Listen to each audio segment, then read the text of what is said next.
ons oor hierdie belangrike waarheid praat, dat U kan sien wat is in ons hart. Nie net uit dit wat ons praat nie, maar ook uit dit wat ons doen. Ons sal U nooit kan bedrieg nie. Ons sal nie kan maak asof ons vir U lief is, asof U vir ons belangrik is, en dan dan agteraf het ons eintlik geen respek vir U en het ons U glad nie lief nie. U sal dit weet. Ons sal nie vir U kan bedrieg nie. Maar help ons, Here, dat ons eg sal wees, dat dit die waarheid sal wees wat ons sê. As ons sê dat ons vir U lief is, dat ons regtig vir U sal lief wees. En as ons sê dat ons vir U eerbied het, dat ons regtig vir U eerbied sal hê en vir U sal luister. Ons bid dit in Jesus naam. Amen. Dankie ouens.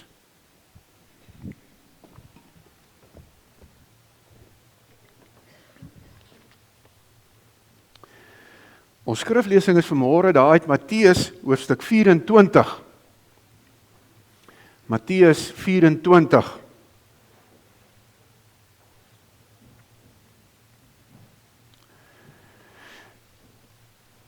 Nou, julle het nou waarskynlik almal gehoor die afgelope tyd van Dani Botha wat gesê het dat die Here vir hom gewys het dat die wegraping in hierdie afgelope week sou gebeur. En dan praat hy baie oor die wegraping. Nou, wat is die wegraping? Ek wil nou eers net so bietjie verduidelik dat ons almal op dieselfde bladsy is. Die wegraping, sê hulle, is 'n gebeurtenis waar God alle gelowiges gaan wegraap. Hy gaan hulle van die aarde af wegvat, voor die groot verdrukking kom.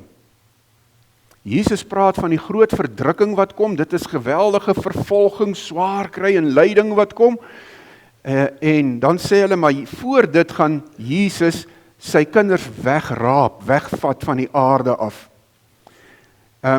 Al die ongelowiges bly dan op die aarde agter, tydens die groot verdrukking. So die ongelowiges gaan agterbly deur hierdie groot swaar kry gaan, en in daai tyd het hulle nog kans om tot bekering te kom. En dan kom die wederkoms van Jesus, dan kom hy finaal. Dis nou die leer van die wegraping. Nou binne in hulle het hulle nog verskille ook. Party sê, Jesus gaan weer kom en sy kinders wegraap voor die groot verdrukking. Ander sê, nee man, julle is verkeerd, dit gaan wees halfpad deur die groot verdrukking. En ander sê, nee, julle is albei verkeerd, dit gaan wees direk na die groot verdrukking. So onderling is daar ook bietjie twis en stryd hieroor. Maar as ons nou bietjie kyk, waar kom hierdie leer vandaan? Die geskiedenis van hierdie leer, weet julle, vir die eerste 18 eeue na Jesus, is daar nêrens eintlik hieroor gepraat nie. So hier en daar kan 'n ou 'n sinnetjie lees uit ou geskrifte en goed wat mense kan sê, dit laat 'n ou dalk bietjie dink aan wegraping. Maar daar was geen formele leer daaroor nie. En toe in 1830 het 'n man met die naam John Nelson Darby vir die eerste keer sy gemeente hierdie lering begin leer van die wegraping. In daardie selfde jaar het 'n jong meisie met die naam Margaret MacDonald het sy 'n visioen gesien, sê sy, waarin sy gesien het hoe God die kerk wegraap van die aarde af. Of hulle twee ooit kontak gehad het met mekaar, weet ons nie, maar dis waar die leer amptelik begin het. Maar vir die eerste 18 eeue het die kerk niks geweet van 'n leer van wegraping nie. So dis eintlik 'n nuwe ding, as 'n ou dit vat in die groter raamwerk van die geskiedenis. Nou, daar is 'n paar spesifieke gedeeltes wat die ouens graag gebruik om hieroor of om hierby uit te kom. Maar ek wil nou eers net op 'n ander plek praat en op 'n ander punt begin en sê, ouens, ons wil nie met mekaar daaroor beklei nie. Ons as NG Kerk het aanvaar nie amptelik die leer van die wegraping nie. Ons sê ons glo nie dis skriftuurlik nie. Maar daar is baie lidmate in die NG Kerk wat dit glo en daar selfs dominees wat dit glo. En nou is die vraag dit, kom ons sê nou, daar is 'n wegraping en ek glo nie daarin nie, maar ek glo in Jesus. Dink julle wanneer die wegraping dan kom, gaan Jesus my agterlos omdat ek nie in die wegraping geglo het nie. Nee, ek word nie gered deurdat ek glo in die wegraping nie, ek word gered omdat ek glo in Jesus. En kom ons sê, daar is nie 'n wegraping nie, maar ek het geglo in die wegraping. Dink julle nou gaan Jesus my agterlos wanneer hy kom, omdat ek nou geglo het in die wegraping? Nee, die kern van ons geloof is geloof in Jesus Christus as ons redder. Dis waardeur 'n mens gered word, deur geloof in Jesus. En daarom wil ek nie met iemand beklei wat hierin glo en hom afmaak as 'n dwaalleraar en as 'n slegte mens en allerlei goed nie. As hy in Jesus glo, is hy 'n gelowige.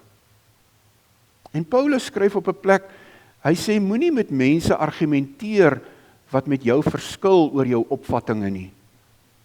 Moenie met mekaar daaroor beklei nie. Ons kan met op 'n mooi manier, op 'n liefdevolle manier dit met mekaar aan praat, maar ons gaan dit nie 'n ding maak wat ons nou gaan verdeel nie. Wat in die kerk 'n skeuring bring nie. Want dan mis ons eintlik die hart van die evangelie. Want die grondwet van die koninkryk van die hemel is God se liefde. En dan dat hy ons beveel dat ons ook in liefde met mekaar moet lewe. Goed, so dit nou so as agtergrond. Nou wil ek net eers hierdie gedeeltetjie lees in Matteus hoofstuk 24, en dis die verse wat die ouens hoofsaaklik gebruik vir die fondament van hulle leer. Jesus wat aan die woord is hier en hy sê, dan sal 2 mense op die land werk, die een sal saamgeneem en die ander een agtergelaat word. 2 vroue sal by die meelkoring maal, die een sal saamgeneem en die ander een agtergelaat word. En dan sê hulle, sien, wegraping. Maar ouens, om hierdie gedeeltetjie te verstaan, moet jy die hele hoofstuk lees. Anderster gaan jy dit heeltemal verkeerd verstaan. En ons gaan nou nie die hele hoofstuk lees nie, maar ek wil graag eers net daar 'n deeltjie saam lees. Ek dink is van vers 36 af, ja. Dis in hoofstuk 24 van vers 36 af. Nou, as jy in jou Bybel kan volg, sal dit baie goed wees, en as jy dalk sekere woordjies kan onderstreep, soos wat ons deur die boodskap gaan, want ons gaan nou eintlik bietjie Bybelstudie doen, om mooi te kyk, wat sê die Here oor hierdie ding? Wat sê die Here in hierdie gedeelte vir ons? As ons van vers 36 af lees, dan staan daar, maar niemand weet wanneer daardie dag en uur kom nie. Nou, as hy hier praat van daardie dag en uur, dan praat hy van die wederkoms. In Grieks die woord parousia. En dit gaan oor as Jesus weer kom. Hy sê, niemand weet dit nie die engele in die hemel nie, en ook nie die see nie. So Jesus sê, toe hy hier op aarde was, het nie eers hy geweet, wanneer gaan die wederkoms wees nie. Net die Vader weet dit. En dan sê hy, soos dit in die dae van Noag was, sal dit ook wees by die koms van die Seun van die mens. In daardie dae voor die sondvloed, het hulle soos gewoonlik geëet en gedrink en getrou, tot op die dag dat Noag in die ark ingegaan het. Hulle het nie besef wat aan die gang was nie, totdat die sondvloed gekom en hulle almal weggesleer het. Net so sal dit gaan by die koms van die Seun van die mens. Dan sal 2 mense op die land werk. Die een sal saamgeneem en die ander een agtergelaat word. 2 vroue sal by die meelkoring maal, die een sal saamgeneem en die ander een agtergelaat word. Bly dus waaksaam, omdat julle nie weet watter dag julle Here kom nie. Onthou dit, as die huiseienaar geweet het watter tyd van die nag die dief kom, sou hy wag gehou het en nie toegelaat het dat daar in sy huis ingebreek word nie. Om dieselfde rede moet julle ook altyd gereed wees, want die Seun van die mens kom op 'n uur, dat julle dit nie verwag nie. Ons lees tot daar.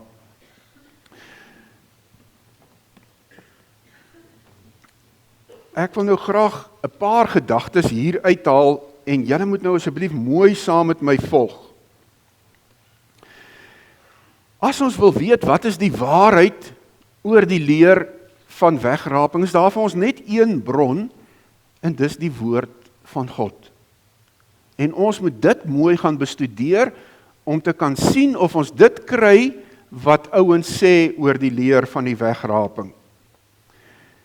As ons nou 'n bietjie teruggaan in die gedeelte voor hierdie deeltjie wat ons nou gelees het, hoofstuk 23, praat Jesus met die fariseërs en hy praat met hulle oor die oordeel wat kom en wat op hulle wag, want hulle het eintlik mense van God af weggedryf deur God se woord te misbruik.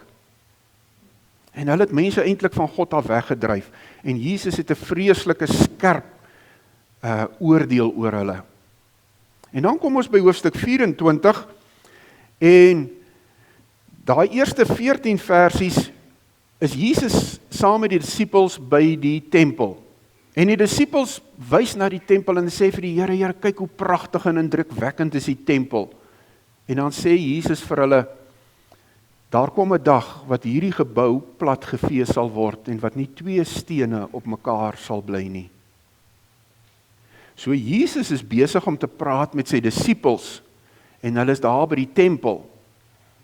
En dan gaan die gesprek aan van vers 15 tot 28, dan praat Jesus oor die groot verdrukking wat kom. En hy waarsku hulle oor hierdie geweldige tyd van swaar kry wat voorlê. Hy sê daar in vers 20, bid dat julle nie in die winter of op 'n Sabbatdag hoef te vlug nie, want in daardie tyd sal daar so groot verdrukking wees soos daar van die begin van die wêreld af nie was nie, en ook nie weer sal wees nie. En as dit nie was dat God daardie tyd ingekort het nie, sou geen mens dit oorleef nie, maar terwille van die uitverkorenes sal God daardie tyd inkort. Nou hier's belangrike gedagtes as ons nou kyk na daai woordjies wat ek onderstreep het, bid dat julle nie in die winter of op 'n Sabbatdag hoef te vlug nie. Wie is die julle van wie Jesus hier praat? Dis die hulle van vers 2, waar hy met die disippels praat. Daar staan, Jesus sê toe vir hulle, dis die disippels wat saam met hom by die tempel is, en hy sê nou hier, bid dat julle nie in die winter of op 'n Sabbatdag hoef te vlug nie. Dis in die groot verdrukking. Met ander woorde, die disippels of die gelowiges gaan saam in die groot verdrukking wees. En as ons daar aan die einde lees, terwille van die uitverkorenes sal God daardie tyd inkort. Hoekom sou hy dit inkort vir die uitverkorenes as die uitverkorenes nie deel was van dit nie? Maar omdat hulle deel is van die groot verdrukking, maak God dit korter om hulle eintlik te beskerm. Dis ons, die gelowiges. So, die gedagte dat die gelowiges nie deel gaan wees van die groot verdrukking nie, is vreemd aan die Bybel. Want as 'n mens reg deur die bediening van Jesus lees, dan waarsku Jesus ons oor en oor en oor dat ons vervolg gaan word, dat ons verdruk gaan word. Jesus is besig om ons die heeltyd daarvoor voor te berei. En daarom hierdie gedagte wat die leer van die uitverkiesing het, dat die gelowiges weggeruk gaan word en nie deel gaan wees van die verdrukking nie, dit sien ons nie eintlik in die Bybel nie. En hier waar Jesus self oor die groot verdrukking praat, wys hy eintlik die teendeel daarvan. Dan hier in vers 29 en verder, hy sê kort na die verdrukking van daardie tyd sal die son verduister word en die maan sal nie skyn nie. Die sterre sal uit die ruimte val en die kragte van die hemelruim sal ontwrig word. Dan sal die teken van die seun van die mens in die hemelruim verskyn en al die volke van die aarde sal verslae wees. Hulle sal die seun van die mens op die wolke van die hemel sien kom met groot krag en majesteit.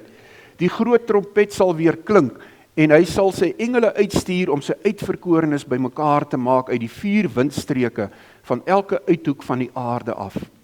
Nou, dis vreemd, maar as ouens hierdie gedeelte lees en wat sê hy sal sy uitverkorenes bymekaar maak, dan sê hulle sien wegraping. Maar dis nie waarvan hier gepraat word nie. Hier praat van wanneer Jesus kom met groot krag en majesteit, saam met sy engele. En dan gaan ons nou sien wat presies beteken hierdie waar hy hulle so bymekaar maak. En dan in vers 36 sê Jesus, maar niemand weet wanneer daardie dag en uur kom nie, nie die engele in die hemel nie, en ook nie die Seun nie, net die Vader weet dit. Nou ek gaan nou nie meer sê oor dit nie, want oom Johan gaan dit ook vanaand aanraak. En dan kom ons nou by die gedeelte wat ons nou saam gelees het, en daar is 'n paar belangrike gedagtes wat ek met julle wil deel. Hy sê, net soos dit in die dae van Noag was, sal dit ook wees by die koms van die Seun van die mens. In daardie dae voor die sondvloed het hulle soos gewoonlik geëet en gedrink en getrou, tot op die dag dat Noag in die ark ingegaan het. Hulle het nie besef wat aan die gang was nie, totdat die sondvloed gekom en hulle almal weggesleer het. Nou, wie is die hulle wat hy van praat in vers 38? Dis nou in die tyd van Noag, né? En nou praat hy van mense in daai tyd, en dis die mense wat hulle nie gesteer het aan die waarskuwing wat Noag aan hulle gerig het, van die oordeel van God wat op pad is nie. Dis die mense wat maar net aangegaan het soos gewoonweg, en nie geluister het na God se waarskuwing oor die oordeel wat hy nou gaan bring nie. En dan gebeur hier 2 aksies. Die eerste aksie is daar, die wat saam met Noag in die ark ingegaan het. So, party het ingegaan, en ander is weggesleer. En dit is by een gebeurtenis. En dit is nou baie interessant dat die ark, dat die boot wat Noag gebou het genoem word, die ark. Dit laat ons dink aan die verbondsark wat later gemaak is as teken van God se verbond met sy mense, van sy sorg vir sy mense, van sy beskerming vir sy mense, van sy teenwoordigheid by sy mense. En Noag en die wat na hom geluister het, het in die ark ingegaan en hulle is gered. Die wat hulle nie gesteer het aan die waarskuwing nie en nie in die ark wou ingaan nie, hulle is weggesleer. Hulle is vernietig. En julle sien, hier is nêrens sprake van iets tussenin nie. Hier is nie sprake van party wat nou bietjie weggevat is en dan is daai ander nou nog verder kans gegee nie. Nee, toe die ouens in die ark ingegaan het en die ark toegemaak is, toe begin het reën. En toe kom die oordeel. En nou sê Jesus, soos dit in die dae van Noag was, sal dit wees by die koms van die Seun van die mens. Net soos wat dit met Noag gebeur het, ouens, so gaan dit wees wanneer ek weer kom. Net so sal dit gaan by die koms van die Seun van die mens. Dan sal 2 mense op die land werk, die een sal saamgeneem en die ander een agtergelaat word. 2 vroue sal by die meelkoring maal, die een sal saamgeneem en die ander een agtergelaat word. Nou, as die ouens hierdie deel lees, dan sê hulle, sien, wegraping. Maar ek sien dit glad nie as ek dit lees nie. Want jy moet dit lees saam met die deeltjie vooraf oor Noag. En daar waar staan die koms van die Seun van die mens, dis parousia. Dis die wederkoms. Dis nie wanneer, as Jesus net so sou kom en mense wegvat nie, nee, dis die wederkoms, waarvan Jesus die hele tyd praat. En dan sal 2 mense op die land werk, die een sal saamgeneem word, die ou vertaling sê aanvaar word of aangeneem word, en die ander een sal agtergelaat word. En dis weer dieselfde 2 aksies wat ons gesien het by Noag, ja, by die ark. En nou is dit die een wat in Jesus is, die een wat in Jesus glo, sal saamgeneem word. Die een wat nie in Jesus is nie, sal agtergelaat word. En dis dieselfde 2 aksies. En wat gebeur dan? As ons net verder lees in hoofstuk 25, dan praat Jesus oor wanneer hy weer kom saam met sy engele in groot majesteit. En dan gaan hy die skape en die bokke van mekaar skei. Dan gaan hy die skape saam met hom neem En die bokke gaan hy stuur na die plek van oordeel. Daar is geen sprake van iets tussenin nie. En daarom, dit wat gesê word oor hierdie gedeelte, dat dit wys op wegraping, dit sien ons glad nie. Daardie woordjie agtergelaat, hak aan by die gedeelte oor Noag, wat staan weggesleer, die ouens wat weggesleer is deur die vloed. Wat het met hulle gebeur? Hulle is dood. Hulle is vernietig. En net so sal dit gebeur by die wederkoms van Jesus. Die wat in hom is, sal soos in die ark gered word, saamgeneem word. Die wat agtergelaat word op die aarde, God neem sy mense weg, want sy oordeel gaan nou oor die aarde kom. En dan is hierdie gebeure, as ons die volgorde lees in Matteus 24, is na die groot verdrukking. Dit alles kom na die groot verdrukking. En daarom, dit wat die ouens in hierdie gedeelte lees oor weggeraping, dit sien nou nie hier as jy die teks mooi lees in konteks nie. So, as ons dan saamvat hieroor, Jesus sê, die wederkoms is net soos die gebeure van Noag. Die oomblik kom onverwags. Groot klompe mense gaan nie gereed wees daarvoor nie. Maar die wat in die ark was, die wat in Jesus is, sal gered word. Hulle word aangeneem, saamgeneem. Die wat nie in Jesus is nie, sal agtergelaat word, sal vernietig word.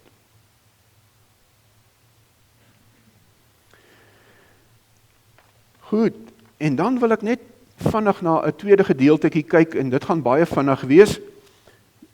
Hierdie is nou gedeeltes wat die ouens gebruik om hulle leer van wegraping op te begrond. Ekskuus, ek wil net dan nou nog sê, wat is Jesus se konklusie oor hierdie gebeure? Bly dus waaksaam, omdat julle nie weet watter dag julle Here kom nie. Jesus sê, as julle al hierdie goed hoor, moenie angstig raak wat nie, sorg net dat jou saak met die Here reg is. Leef saam met hom, bly by hom, en dan het jy niks om te vrees nie. Dan hierdie gedeelte in 1 Tessalonisense 4 vers 13, ons gaan dit eers net deurlees. Paulus skryf ons wil hê, broers, dat julle nie onkundig moet wees oor wat met die ontslapenis gaan gebeur nie. Dan sal julle ook nie treur nie, soos die ander mense wat geen hoop het nie. Ons glo immers dat Jesus gesterwe, maar ook opgestaan het. Net so glo ons ook dat God saam met Jesus die ontslapenis wat in hom geglo het, na hom toe sal neem. Dit sê ons vir julle op grond van wat die Here gesê het.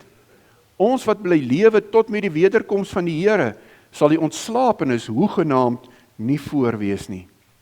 Wanneer die bevel gegee word en die stem van die aartsengel en die trompet van God weer klink, sal die Here self uit die hemel neerdaal. Allereers sal die wat in Christus gesterf het uit die dood opstaan. Daarna sal ons wat nog lewe, saam met hulle op die wolke weggevoer word, die lig in die Here tegemoet. En dan sê die ouens, sien, wegraping. En so sal ons altyd by die Here wees. Troos mekaar dan met hierdie woorde. Vriende, om hierdie gedeelte te verstaan, moet jy verstaan, wat was die agtergrond? Die agtergrond was, die gelowiges van daai tyd het geglo, dat Jesus weer gaan kom in hulle leeftyd. Maar toe gebeur dit nie, en party van hulle gelowiges sterf. En nou het hulle 'n vraag in die hart, maar wat nou van die wat nou klaar gesterf het? Gaan hulle slegter daaraan toe wees as ons? En dan antwoord Paulus hulle op hierdie vraag. En hy sê nee, wanneer die trompette blaas en Jesus kom, gaan eers die wat reeds gesterf het opgewek word. En dan gaan die wat nog lewe wanneer Jesus weer kom, saam met hulle weggeneem word na die hemel. En dis eenvoudig die rede van hierdie gedeelte. Dit praat nie oor wegraping nie, dit praat oor die oomblik van oordeel, wanneer die skape en die bokke van mekaar geskei word, en die finale oordeel aanbreek. En daarom, hierdie gedeelte, of daar's 'n soortgelyke gedeelte in 1 Korintiërs 15, wat ook baie keer as 'n verwysing aangegee word, maar die agtergrond van daai gedeelte is presies dieselfde as hierdie gedeelte uit 1 Tessalonisense 4. En daarom, hierdie gaan nie oor wegraping nie, dit gaan oor die oomblik van oordeel, dat God sy mense dan wegvat, sodat hulle nie saam met die wêreld geoordeel en veroordeel word nie. Want dan voltrek hy sy oordeel oor die aarde. Nou, ek hoop dit help julle om so bietjie meer klarigheid te kry hieroor. Oom Johan gaan nou nog vanaand verder praat oor die gedeelte uit Openbaring, wat ook vir ons verder lig werp hierop. Maar ek moet eerlik sê, as ek die Bybel bestudeer, en ek vat daai teksgedeeltes wat die ouens aangee vir wegraping, en ek bestudeer hom in sy konteks, dan kry ek regtig nie so iets soos wegraping nie. Maar kom ons sê nou, jy is in jou hart oortuig, dit is so, daar is wegraping. Dan wil ek sê, ek respekteer jou siening. Ek sien dit nie, maar as dit jou oortuiging is, dit gaan nie keer dat jy gered word nie. Dit gaan nie keer dat ek en jy die pad saam kan loop nie. Kom ons dien die Here. Ons sorg dat ons reg is vir wanneer hy weer kom. En dis die bottom line. Vader, baie dankie dat ons in u woord kan leer oor u waarheid. En Here, dankie dat u woord vir ons lig bring oor dinge wat ons nie weet of verstaan nie. En dat u Gees ons help om dit te kan verstaan. Dankie Heilige Gees dat die Bybel sê, julle het niemand anders nodig om julle te onderrig nie. Die Gees sal julle in elke waarheid onderrig, want u is die Gees van die waarheid. Help ons om die waarheid te ken.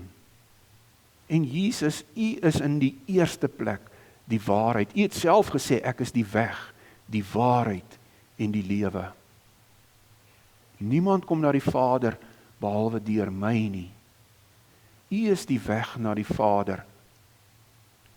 En of daar nou 'n wegraping is of nie, u bly die enigste weg. En Here, ons as kerk glo nie in die wegraping nie. En ek moet eerlik wees, ek sien dit ook nie in die Bybel nie. Maar dankie Here dat ons, al verskil ons in ons opvattinge daaroor, nie met mekaar hoef te beklei nie. Want die fundament van dit alles is Jesus Christus, ons Here. En elkeen wat in hom glo, sal gered word. Dankie daarvoor, Here. Ag Here, en waar mense dalk angstig geraak het oor hierdie berigte van die wegraping wat nou kom en so, of dat die wederkoms vandag of wanneer gaan plaasvind, Here, help ons om vrede te vind, omdat ons vrede het met U. Dat ons nie daarvoor sal bang word of sal skrik nie, maar dat daar 'n vrede in ons hart sal wees, omdat ons weet dat ons deur U, Here Jesus, in die regte verhouding met die Vader is. En daarom het ons niks te vrees nie. Gee vir ons U vrede asseblief. Ons bid dit in Jesus naam. Amen.